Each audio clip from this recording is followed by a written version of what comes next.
In just over 2 hours from now, the Mexican drug lord El Chapo is going to appear in federal court in Brooklyn. For the past couple of weeks, he's been held in lower Manhattan. He's on the move, and look at the security around that motorcade, a big one.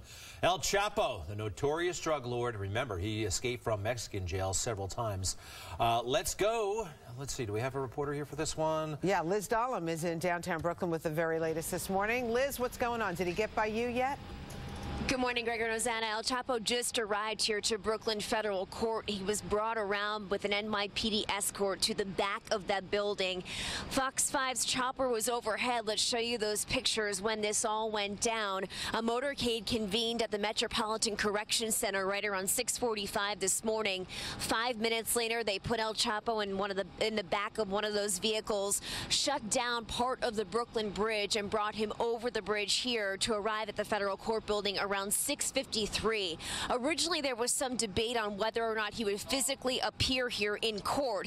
Initially, Judge Brian Cogan ruled that the Mexican drug lord would appear via video conferencing to minimize security concerns because it is such a production whenever he leaves his prison cell. Again, you can see the number of police officers and security detail that is required to get him anywhere. Roads are shut down as well. But attorneys for Guzman argued his presence might lead the public to think he's too dangerous for a courtroom, and the judge later ruled he would come back to court to appear here today.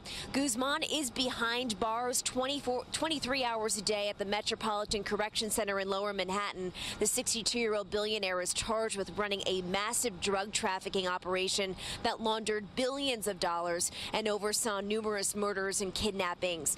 Guzman has been imprisoned before in Mexico, but we do know that he escaped several times, hence the tight security measures that are being played out here in lower Manhattan as well as Brooklyn. We can come back out here live.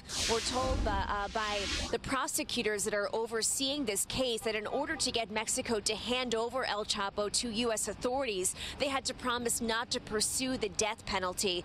El Chapo has pleaded not guilty to all of the charges. Again, he's set to appear here at 9:30 this morning. We're live outside of Brooklyn Federal Court. Greg and Rosanna, back over to you. All right, thank you. And remember when he made that escape, he made several of them, but the big one, I think it was last year. That's his cell, right?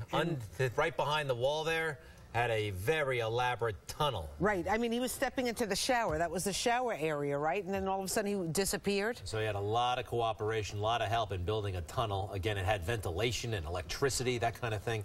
So that will not be happening this time around. That's good news. All right. Shall we talk a little politics? Because there's lots going on.